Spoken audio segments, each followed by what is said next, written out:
Lalu bagaimana timnas Indonesia akan menghadapi laga-laga berikutnya di grup C kualifikasi Piala Dunia 2026? Kami akan bahas bersama dengan para narasumber. Bergabung saat ini asisten pelatih timnas Indonesia Nova Arianto dan pengamat sepak bola Roni Pangemanan. Selamat malam semuanya, apa kabar? Selamat Selamat malam. malam, selamat Baik, malam. sehat.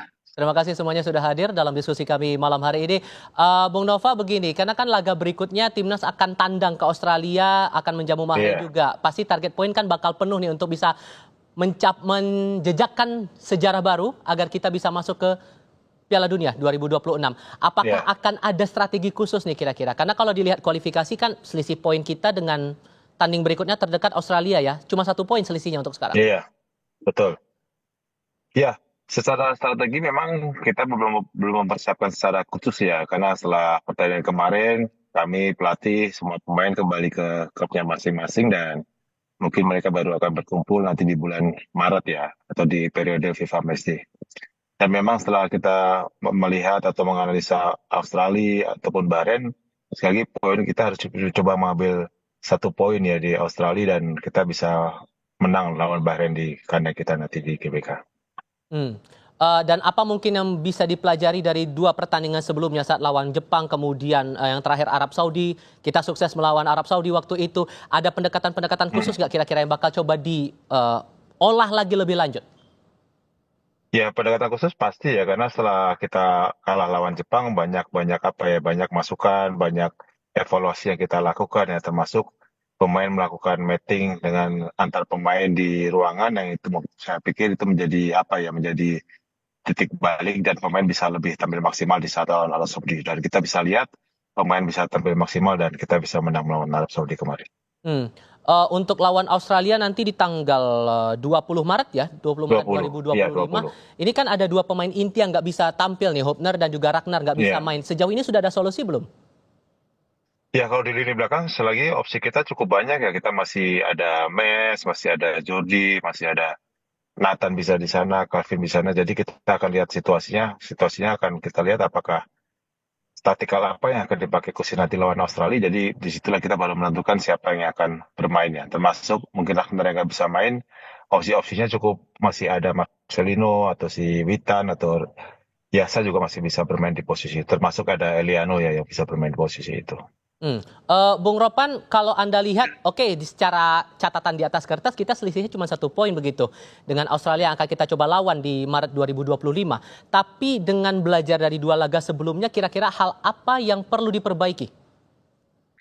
Iya, saya pikir kan ini Australia tim yang kuat, bermain di kandang mereka, dan mereka butuh poin, mereka butuh menang untuk bisa menjauhkan dari kejaran kita, dan mereka ingin merebut paling tidak posisi kedua untuk langsung lolos bersama dengan Jepang.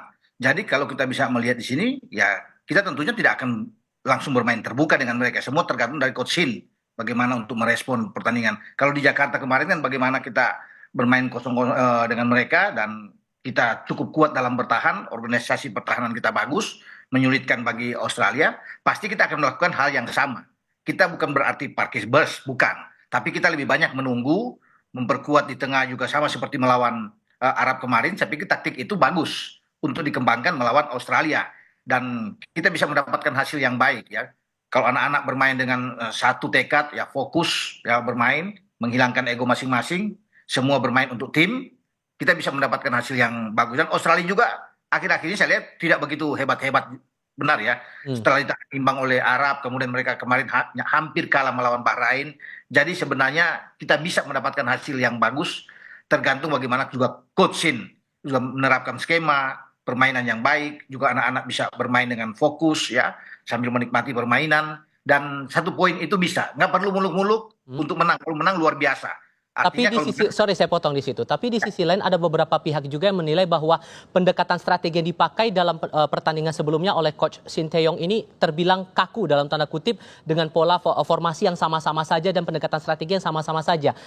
Biar posisi kita bisa imbang nih menurut Anda Bung Ropan, hal apa pendekatan apa yang harus diperhatikan? pertandingan kaku lawan siapa? Kalau bisa dikatakan. Lawan Arab kemarin saya pikir tidak. Hmm? Karena kita di awal-awal di 10 menit pertama mestinya dapat 2 gol. Dari 3 kesempatan untuk bisa membuat gol. Saya pikir tidak bukan kaku itu. Hmm. Tetapi kita bermain sesuai dengan game plan yang diinginkan oleh coach. Karena dia lebih tahu. Dan anak-anak menjalankan itu dengan baik. Ya. Artinya ya kita bisa melakukan juga di Australia dengan hal seperti itu. Ya kalau kita melayani untuk jual beli serangan bermain terbuka, Australia kan butuh butuh menang. Kita akan kesulitan kalau mereka lebih dulu mencetak gol. Tapi kalau kita bisa melewati pertandingan pertama di 45 menit itu dengan tidak ada kebobolan, juga akan membuat mereka secara mental ini akan goyah. Dan itu yang harus dibawa anak-anak dalam pertandingan melawan Australia menurut saya. Tidak perlu lagi untuk mengubah skema yang seperti yang ditampilkan melawan Arab kemarin dengan starting 11 seperti itu. Saya meyakini bahwa kita bisa mendapatkan hasil yang bagus kan. 1 poin itu ya normal bagi saya, dan kalau kita bisa mendapatkan 1 poin saya pikir kita lolos. Entah itu kita lolos sebagai peringkat ketiga, empat, bahkan kita bisa menjadi peringkat kedua dengan catatan imbang melawan Australia, bermain di Australia, dan kita gebuk Bahrain dan Cina bermain di kandang kita. Saya pikir posisi kedua itu sudah di depan mata untuk bisa langsung lolos bersama dengan Jepang gitu. Oke, kalau Bung Nova melihat timnas Australia ini, pelajaran yang diambil atau evaluasi yang mungkin coba sudah dilihat sedikit banyaknya begitu sebelum pertandingan bulan Maret nanti, hal apa yang mungkin akan diperkuat nantinya?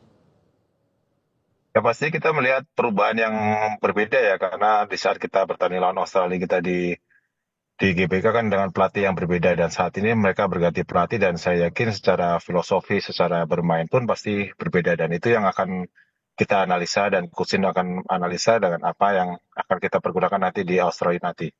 Apakah formasi bertahan atau menyerang itu nanti biar Coach Shin yang sampaikan nanti. Terlebih tantangannya juga adalah masih ada 7 pemain yang kena kartu kuning nih. Kalau kita lihat dalam Iya betul, data betul. statistik AFC Indonesia ini kan terbanyak kedua terima kartu kuning, 30 kartu begitu. Dan ini pasti jadi Iya. tantangan sendiri juga buat timnas kita. Ini menyiasatinya gimana nih sejauh ini? Ya pastinya kita tidak bisa, pemain bisa dapat kartu atau enggak ya, sekali lagi dengan kedalaman squad yang ada saat ini, walaupun kita bisa melihat secara kedalaman squad kita kan di gelandang termasuk di lini depan yang masih kurang ya, tapi melihat kedalaman squad kita yang ada di lini belakang dengan banyaknya pemain-pemain diaspora, pemain lokal kita yang cukup baik ya, saya pikir nggak ada masalah di lini belakang, termasuk yang pemain yang ada di posisi gelandang ya, atau di gelandang. Itu yang menjadi masalah buat kami. Oke, kalau Bung Ropan melihatnya gimana kalau untuk peluang kita melawan Australia, dan kira-kira hal apa yang perlu disiasati untuk membaca pergerakan dan strategi timnas Australia dalam beberapa pertandingan sebelumnya?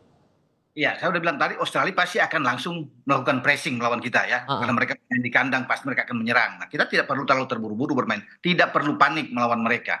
Saya bilang dengan kondisi tim seperti kemarin, the winning team itu yang dibawa, Coach Shin lebih tahu bagaimana untuk memotivasi anak-anak bermain lapangan dan bagaimana mereka punya nyali untuk bisa bertarung, untuk mempertahankan lini belakang dengan baik. Terlepas kita tidak punya Yasin Hapner, kita masih ada Kevin Dix, masih ada Mes Hilgers, yang saya rasa pasti mereka dua ini pemain akan tersedia pulih dari cedera. Kalau di belakang saya nggak mengkhawatirkan ya, karena kan ada Jordi, ada Rido, ada Jai Itzes di sana, banyaklah untuk taruh di situ.